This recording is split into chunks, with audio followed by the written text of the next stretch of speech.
Hi folks, Harry Frank from Red Giant here, and today we're going to work on part 2 of this water ID.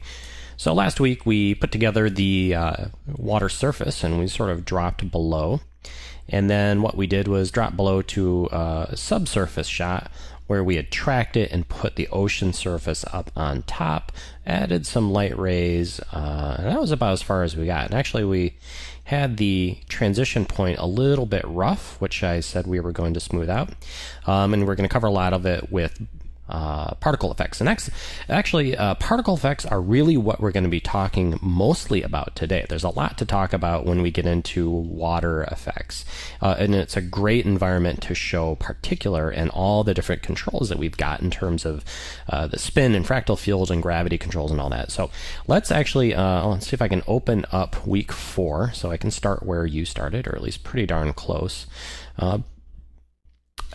So we've got the above water shot, and then it drops down,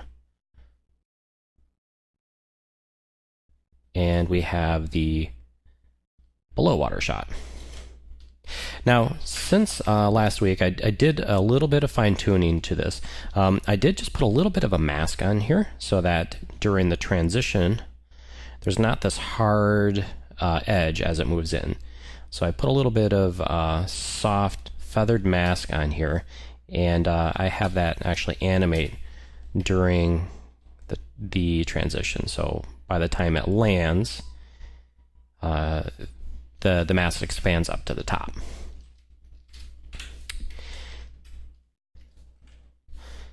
And beyond that, just soloing this, all this does is just move. I have a position keyframes that take it from down here and then moves up here. And then the same with our tsunami layer, which is actually just the two pieces put together. So the above surface shot transitions to the below surface shot. And we spent a lot of time refining that and fine-tuning it. So as a matter of just kind of getting these two together, so as this comes down and drops below the water, this shot moves up. Now, from there, we need to cover this up with lots of bubbles and stuff so that it actually looks a little bit more believable. So that's where it gets to the fun part. So let's make some bubbles. I'm going to stick with this, the resolution that we had before, 1024 by 540, just for demonstration. We'll make lots of different types of bubbles here. So I'll just call this bubbles 1, and yes, bubbles. Let's apply trap code particular. So first, step 1, whenever we're making particles, and really any particle system, the first step should be to visualize what you actually want to have happen, rather than diving in and playing with parameters and hoping that you get something close to what you want. Let's actually visualize what we want. We probably want a few different things. And I'm actually going to go through a few different examples, and you can pick the ones that you like and work in there.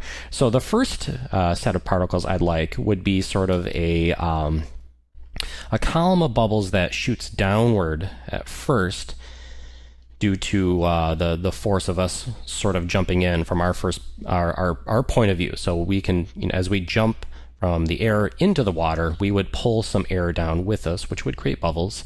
And then those bubbles would, their tendency is to try to rise back up to the surface. So once the force that drives them back up to the surface becomes greater than our force dragging them downward, they would actually start to move upward. So we'd have a sort of a dunk of bubbles that go down for a little bit and then move back up. And then as they move back up, they should sort of be displaced by different turbulence methods of, as the water sort of, as the bubbles rise upward, they have a tendency to sort of wiggle and jiggle. So let's think about this. Let's approach this logically. So I said I want sort of a column that shoots down and then kind of rises back up. So I'll stick with actually a point emitter right now, but rather than having them emit uniformly, I'm going to set this to directional and point this down. So let's set this to -90. Okay, we need these to move a lot faster. In fact, let's push this emitter point up just a bit. So we need these to move quite quickly, and we need quite a bit of them. So let's crank this up. So it just kind of looks like a shower right now.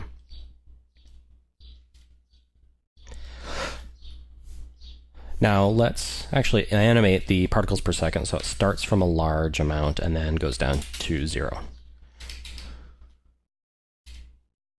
There we go.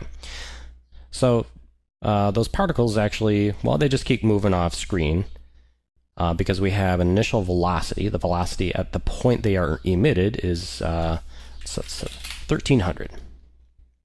So we need another force that will sort of overcome this during the lifespan of the particles. Remember, they live by default 3 seconds long, so from here to here, they're still there. They're just not doing anything. So we need a second force that will sort of overcome this downward force and then force them to rise back up to the surface. So this is where something like gravity becomes pretty handy. So let's go to the physics section and look at gravity. Gravity is right here. Gravity can be either negative or positive. Now, if you've not studied the field of physics that this section is named after, the characteristic of gravity is different than just velocity. So when we say something is moving so many units per second, let's say it's moving so many pixels per second or meters per second or whatever, it's a constant rate. So these are all moving at a steady state rate, and that velocity does not change over time. But gravity works a bit differently. Now, if you stood at the top of a building and dropped a ball, it starts at rest. So like I drop a ball off a building and then it's going to drop downward. It doesn't immediately go fast. It accelerates, and this is the nature of gravity. When things move due to gravity, they accelerate. So the velocity is actually constantly changing. It's constantly increasing. So that's one cool thing about using gravity, or at least having the ability to use gravity, is that we have both velocity controls, that where we can say it's just going to go this fast, or we can say it's going to start out at a certain speed, but it's actually going to accelerate one way or the other.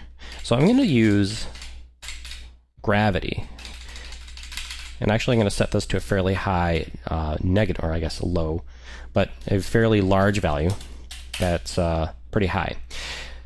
So negative gravity will tend to push things upward and will make them tend to accelerate upward, which is actually kind of how bubbles seem to behave. They tend to accelerate towards the surface. Ooh, there we go. Now, actually, let's go into this emitter type and change it from point to box, just so it's not a single point.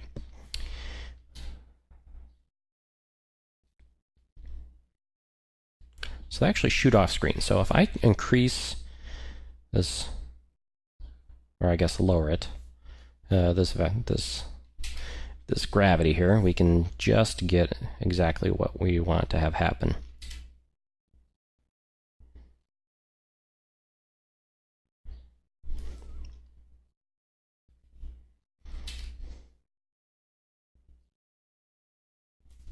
Now, if we'd like to see more particles in there, I can just drag this last keyframe over. In fact, I might want to, depending on how we're using this, actually animate this position so we sort of have a spread of particles.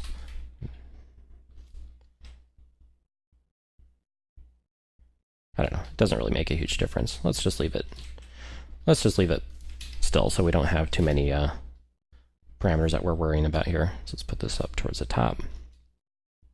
Okay, so what other parameters are indicative of watery motion? Well, you notice as these move up, they just move sort of in a straight path.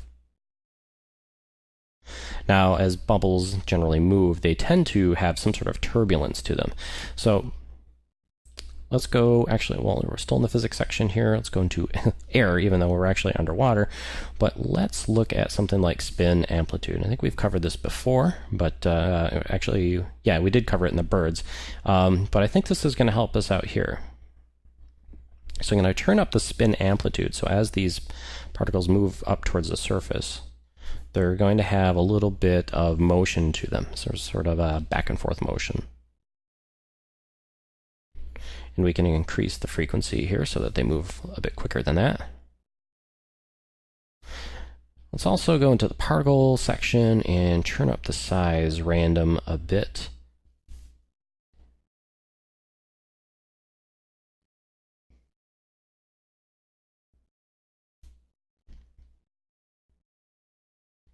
And also let's turn on motion blur for the comp as well as particles.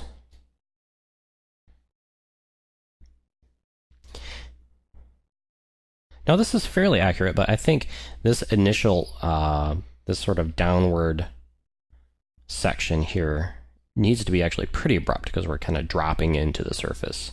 So rather than mess with going back and forth on the velocity and the physics and all that, or the gravity, I should say, I'm going to reach for the physics time factor. And this is actually sort of a very handy global control over how quickly things move. So I can set this to an initial value of like 3, so things will move very quickly. So it actually has the physics simulations as well as the particle emission run while kind of in overdrive. So we can see we've got a lot more particles here because we've cranked up the time factor by 3. So we certainly don't want to leave it at 3. In fact, we're probably going to quickly animate that so that it goes from 3 down to 1. In fact, we might want to lower this initial particle count. So that is a little over 3,000. Let's knock it down to 2,000.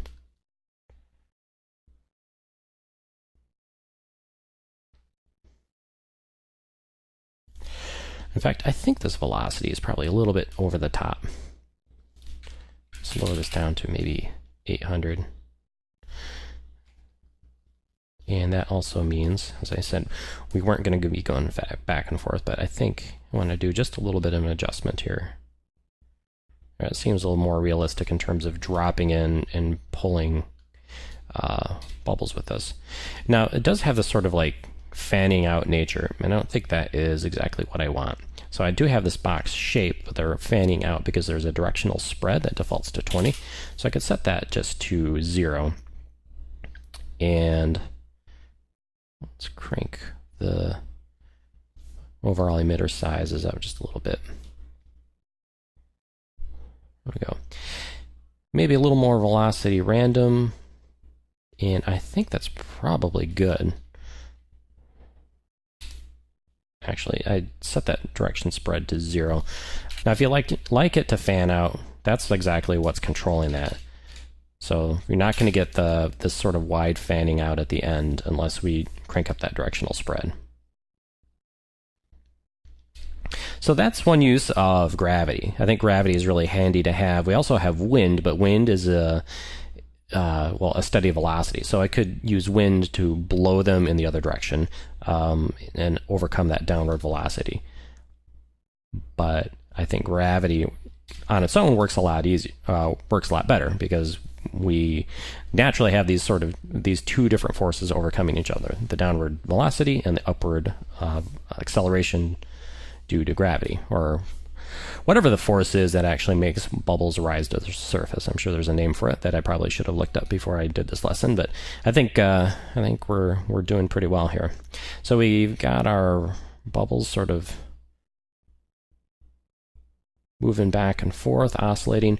Now, remember, in our spin frequency here, we have a certain fade-in amount, so that spin isn't going to start kicking in till 1 second after the particles are born. So right about here as they start moving up. But they actually start moving up a little earlier than that, about halfway. So I'm actually going to go and set this fade-in to ½ second. So these move in and then start to have that sort of spinning oscillation motion. Now, another thing that's going to make this look a little bit more realistic, other than the particle type, but is some smaller bubbles that kind of trail the original bubbles. Now, if you've been using particular for a little bit, you might know exactly where I'm heading, which is down here to the aux system. So all of these particles can emit particles themselves, so we can have them continuously emitting particles. Now, I don't really like the default settings of the aux system here. It uses this rainbow spectrum color scheme, so I'm going to go to color from main, turn that up to 100, so it's taking 100% of the color from the main particles, which right now is white. I'm going to set this to size of 1. Set the velocity to, let's set it to about 30 right now. But more importantly, actually, let's turn this color from main down. Can't really see them because they are kind of locked together with the main particles. So let's go to main, color from main particles, set this to inherit velocity from the main particles. Oops, not over 100%, maybe about 80 or so. So as these rise upward, let's zoom in so you can see this. Maybe I'll set the size to 2 so we can see these. So we have the bubbles, but we also have this sort of fizz that would come along with it. So these little tiny bubbles that come along with it that kind of follow the general path of the main bubbles. So this is a nice way to make this kind of fizzing, these fizzy bubbles without adding a second layer of particular. And we haven't even changed the particle type. And actually, for what we're doing here, the white sphere actually could probably work just fine. Okay, let's do a little playback of this. I think towards the end, it does look a little bit too much like fireworks, where we see each of these bubbles sort of dragging a trail of particles behind it. Maybe I'll bring this inherent velocity down just a little bit. Let's go to randomness, turn up the life random to at least 50%, as well as the size random and the velocity or opacity random. And the velocity of the particles themselves can also come up so that these move from their original path of trailing behind the main particle and move off in a different direction on their own. In fact, we even have a separate gravity control of these, so we can almost push these down a little bit if we want.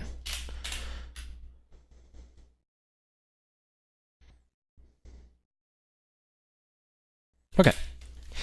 Now let's do a different set of bubbles here. Let's do a larger set that's a custom particle and just has a much lower count than that, just kind of has a few bubbles floating upward.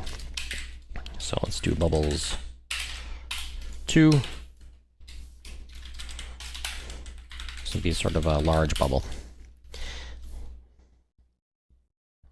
Code particular. Okay, so let's go to our emitter section, set this to a box, and make the box down low right here, and spread that outward.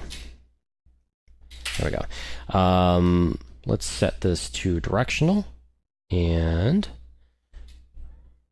so right now it's actually emitting away from the camera, which for what we're going to do doesn't really matter, but let's set this so it's actually shooting upward. And give it some depth. So let's crank up that Y. Remember, it's Y because we've rotated it. So Y is actually moving, is the distance away from the camera. Okay, so now these are all gently floating up and they disappear before they get to the surface. So let's raise that particle life.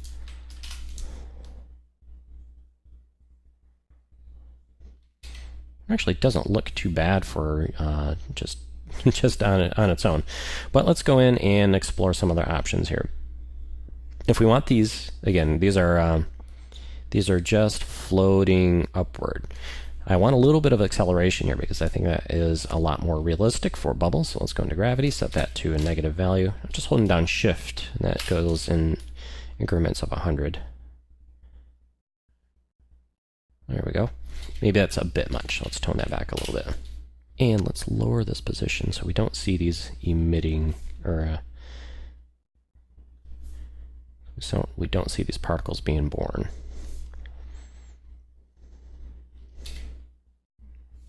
Okay, I think it's probably good for now.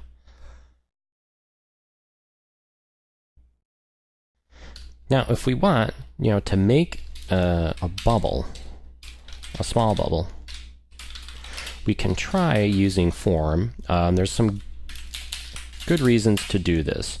If I go in and I create a solid in another comp and I apply Trapcode form, go to the base form, set this to sphere 1, crank up the particles in X to maybe about 600 and 600. Go to the particle section, bring down the particle opacity quite a bit to about 5. And let's go to the fractal field and set this to displace it so we can get sort of this wobbling particle. Let me see if I can bring the particle count down and still get away with it. Yeah, I can drop it by half and it seems to be okay. Now, when bubbles rise to the surface, the bubble displacement actually moves very, very fast. They kind of shake all over the place. So we can go to the flow evolution and just turn this up so it's almost like random on each frame.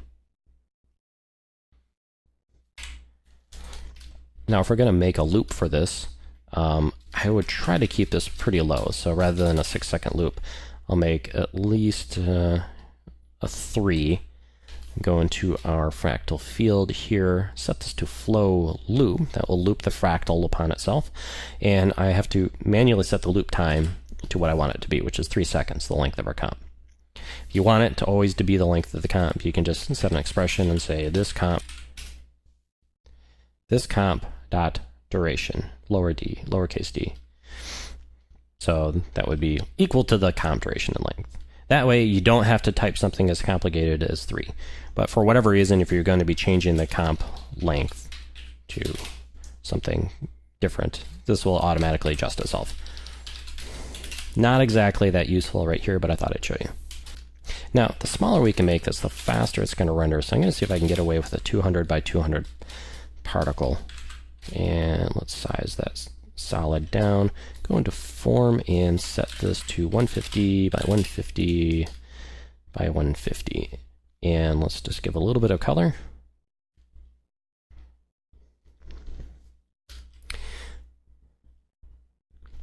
Now, I don't know if this is going to necessarily work for you. I actually prefer to use just a still image for this, but if you want, you can do this. So we'll drop this form bubble in here, go to particular, to our settings, go to particle, and instead of using a sphere, so we have all these procedural types in here, all the way up through streaklet, that 2 different types of particles, but these 2 sets of 3 down here, sprite and textured polygon, allow us to use custom images. So sprite is a 2-dimensional image that always faces the camera, and that's exactly what we want with a bubble. The other one, textured polygon, is a 3-dimensional, well, actually a 2-dimensional image in 3 dimensions. So basically a flat image that we can rotate, like leaves or confetti or that kind of thing. So let's set this texture to the form bubble and set the time sampling to random loop. So it's going to pick a random point in this bubble. And this is actually probably the longest rendering method we can pick, because for each particle it has to render a different point in the loop. That's why it pays to keep this size as short as possible and for the particle size to be as low as possible. And we can go into the particle size here and just raise that up just a little bit. Maybe not so big, maybe down to 12. So this is pretty stylized. I don't think this is actually going to be 100% photorealistic, but it's an option if you want to just create something internally within After Effects using a Trapcode tool. Another option you have is actually to use a plugin called Foam. Instead of Form, we're going to use Foam, which is under Simulation Foam. So it was actually an old, well, old, it's still around, old Atomic Power Brian Maffitt plugin. And instead of using a draft mode, we can just use bubbles, and you can go to the bubbles here, crank up the size of the bubbles, and if you want to see, you can basically just kind of get a still frame of one of these, or just shoot out a still frame into Photoshop if you want. Kind of like that right there. But I have an image that I'll include. That's actually kind of interesting, using a group of them.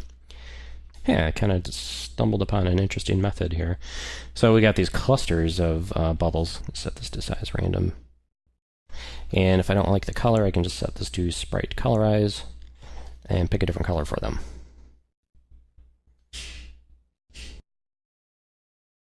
Okay, but for what I'm doing right here, I'm simply going to use some footage that I'll include with my project here. And actually, it looks like I've eliminated it. Let me import it real quick.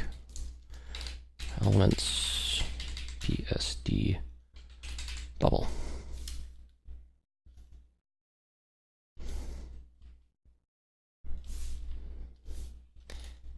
Okay, put that in my footage. Drop that down. Okay, so let's go to the particle type, and under texture, simply set this to bubble, a PSD, turn that off. This bubble is actually on black, so you can see right here how that actually looks. Now, there's a couple different options we've got. Like we did with the bird before, we could simply use unmult. Now, if I apply unmult here, obviously it's not going to work. Plugins, when they load an image from another layer in After Effects, always look at the source of the layer. So anything we apply to it isn't going to be seen by the plugin. But if we pre-comp it and make sure to move all the attributes inside, which unfortunately makes the size of the source composition. So let's bring that down to 300 by 300. Turn off our transparency grid. There. Now I think we have way too many bubbles going on here, so let's turn this down. And we need quite a bit more randomness going on. And let's bring the size way down, maybe even to 10. Now, for underwater bubbles, we probably do want some sort of displacement in the bubble itself. Remember, we already set this to random loop, so let's go into the bubble here and use distort turbulent displace. So this has an evolution that we can use. In evolution options, we have a cycle evolution, so we can say how many cycles to loop. So I'll just set this to 0 there, and over the course of 3 seconds. So let's trim this duration down to just 3 seconds. So right at the 3-second mark, let's set another full revolution.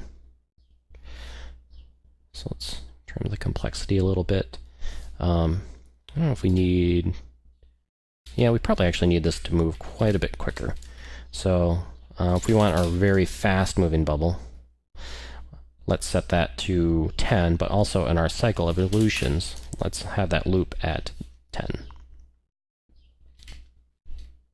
Now, it looks goofy, sure, but bubbles move quickly like this. So let's go back in here, go to our bubbles.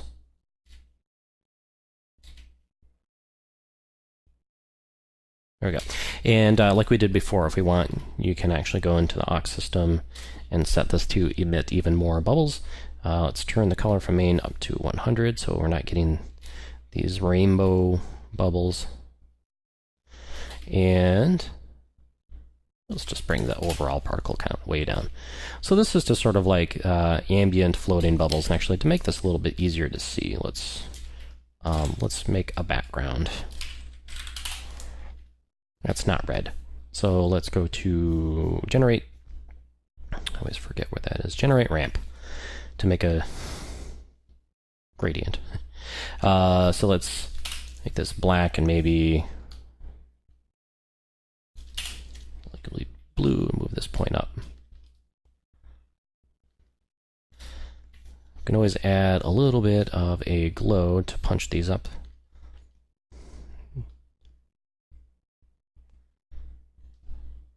Oh, it's based on color channels. I actually probably want alpha.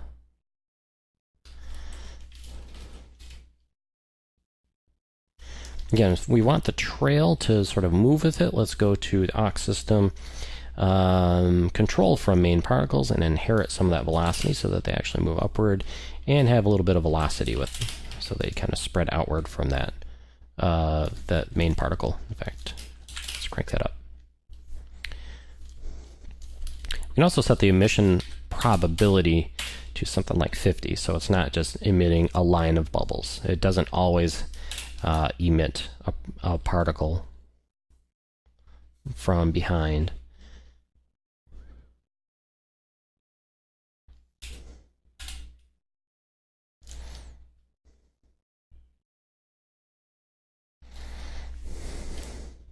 So this would be a nice sort of ambient kind of thing, but let's try to make this our transition, or at least one of the transitions. So after showing you a couple different options, let's actually start to apply these. So let's rename this. I'll make this our bubble transition. So we might be able to just get away with laying this on as a two-dimensional image and just dropping it on top. I'm going to leave this bubble background in here just for reference, but let me make this a guide layer so it's not going to render through when it's pre-composed. So what I want is a lot of bubbles, almost creating like a line or a wipe transition. So let's go back into our particles per second, really crank that up, maybe somewhere between 1,000 and 2,000. Now what we're seeing is that glow that I added on there. Because I set it to use alpha, it's kind of creating a little halo around it.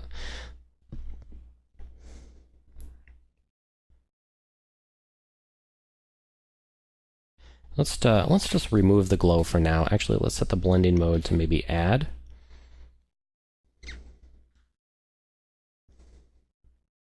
There, that looks not too bad. Did I set this to, yeah, this is colorized, so this is actually being colorized to a little bit of a blue. Let's move that to white.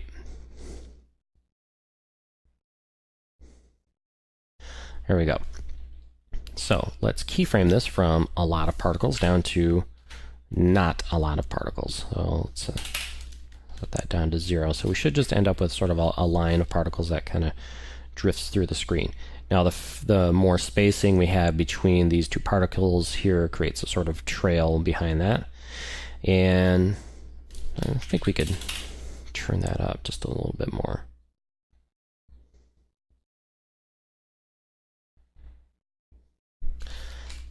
Okay, so I think we're probably doing pretty well here, but let me see how many I really need to have this kind of fill the screen almost as a particle wipe.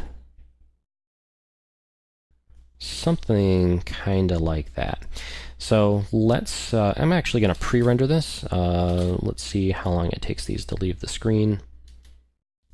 They're certainly gone by 4 seconds, so let's trim that up and let's just render this. So pre-rendering this and using it as a two-dimensional layer is really going to speed things up for us. So let's set that to lossless with alpha. And don't look at all my product dev stuff here. Let's go to where I'm rendering this stuff. Or actually, I'll just render this into my MOV folder. Okay, so I've rendered that out. It's a bit slow, but we can always time remap this and use this sort of as a cover-up for that transition point. So let's try to work with that. So let me get that imported. Let's keep our comps organized here. So these are pre-comps, this is footage, and let's go over here. And actually, I'm going to turn off that tsunami layer. So let's just get the footage here. So I can drop this bubble transition in here, and probably going to have to enable time remapping to map this correctly. So let's start that at the beginning, and that moves up like that. So let's move this up that.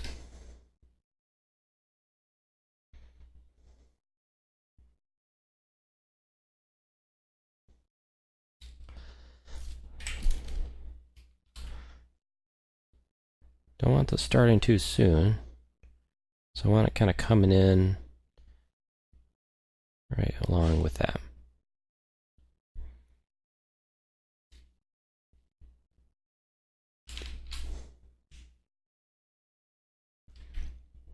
Okay, so for the sake of brevity, let's, I'm just going to jump to my finished comp here. And that has this sort of smoothed out version here. Actually, one thing I don't have is a little bit of a text transition that I wanted to do with the text, sort of fading it on with the bubbles. I also didn't do the swarming of the fish, but you know what? I've really kind of covered how to do that, and I think taking the time to do that would actually be superfluous. And if you want to do your final version with the flocking fish, I highly encourage you to do that, because I don't think so far in the forums I've seen anybody post their version of this. So I've got everything in here that we had before. So our type layer, tsunami layer, the video, shine, and all that kind of stuff. So this is what we had in here before. And this actually just has the one set of bubbles in here right now, which I think is kind of covering things up pretty well. So let's solo that and look at another approach that I took on this, which is basically creating a large sort of sheet of spheres or bubbles that start at the bottom. So they're emitting down here below the field of view, below the comp window, right down here. And I'm emitting sort of a wide box of these in a burst, and we're moving these upward. Like I did before, I'm using physics time factor, sort of increase the count and increase the speed. And in our physics here, we've got gravity pulling things up very quickly, and a bit of that spin amplitude. And really what's selling a lot of this is just that motion blur. So we've turned on the motion blur right here and for the comp, and we get a nice just kind of white foamy bubble that covers up this transition. But I wanted to explore different options for that sort of water motion, because it's good to explore for particular. So I know I showed you different things where things dunked in, you know, fell in and pulled bubbles down and then dragged them upward. But I think for this, I think it's just a big sheet of particles that float upward, or just kind of we have such a high count here at the beginning that it actually really kind of covers things up. Now, beyond that, what really kind of helps this is to sell it a bit with a camera shake as we drop below the surface.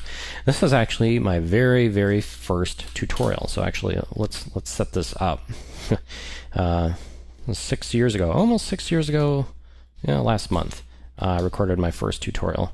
So generally, I do this using an adjustment layer, and go into stylize and set this effect called motion tile in here.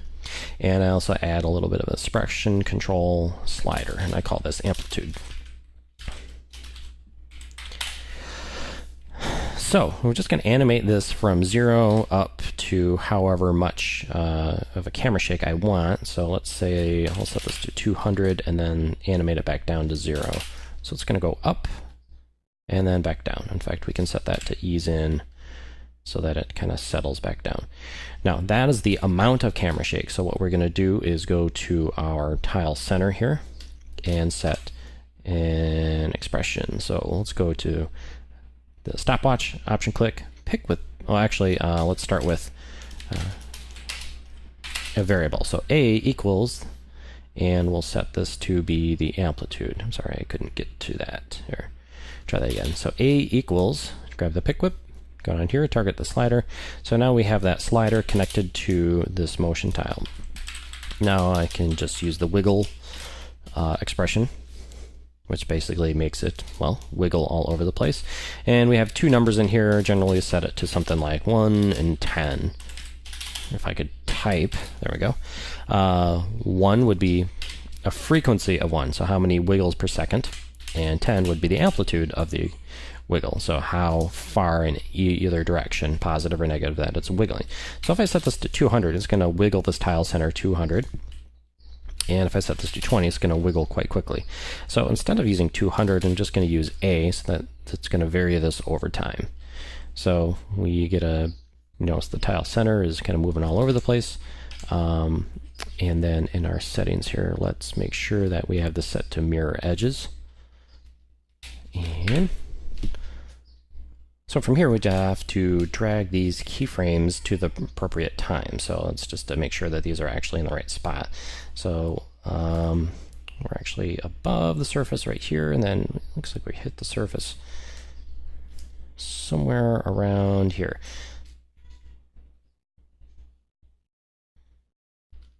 So let's put that keyframe right there. So we'll have a sort of an abrupt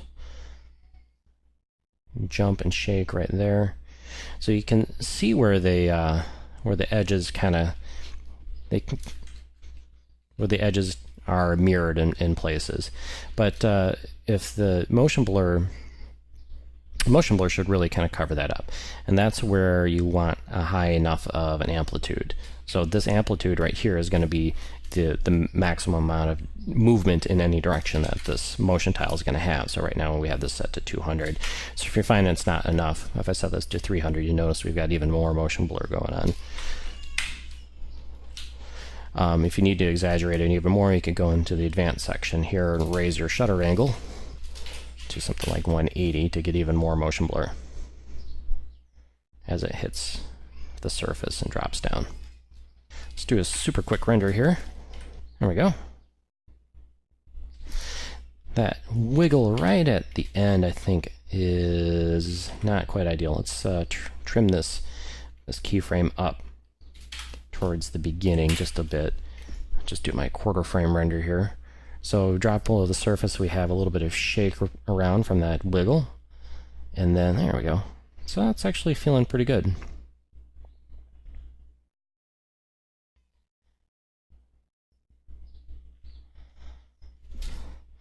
Okay, so then, like we've done before, rather than having this text just fade on, which isn't very creative, let's go into the just get rid of those opacity keyframes that I had before, and let's reuse this pre-rendered. Oh, I didn't bring it into this. This was my final version where I didn't pre-render that some of that bubble stuff. So let me import elements, MOVs, bubble transition right here. And put this over my type. In fact, let's just put it in here. And like we did before with the birds, we can just use a mat to sort of follow along with this. So let's just make this a basic solid and go to transition, linear white. Set a couple keyframes here, and we'll try to follow along as best as we can. I always have this go in the wrong direction, where that wipe angle goes the wrong way. So let's feather here. Actually, that still is the wrong direction, because I want it to go from 100 to 0. Well, I guess it doesn't really matter. I'm just gonna. There we go. So let's put this underneath the bubbles. Where are my bubbles? Oh, they're there. I just can't see them that well. There. Now I'm looking at my alpha channel. There. So these two things will make a nice little mat. So let's pre-compose these. Okay, this is a type mat, and set this blending mode to stencil the alpha. Let's have these bubbles lead that a little bit, so we see a little bit more of the bubbles.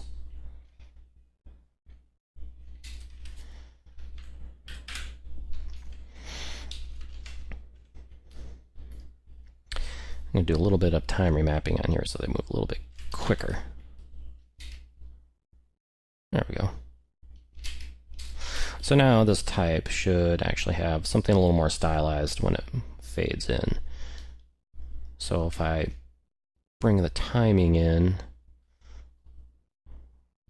it should look like it's kind of revealing with those bubbles, which looks like it all needs to move just a touch quicker. So I'll take these two keyframes, bring them all together. Okay.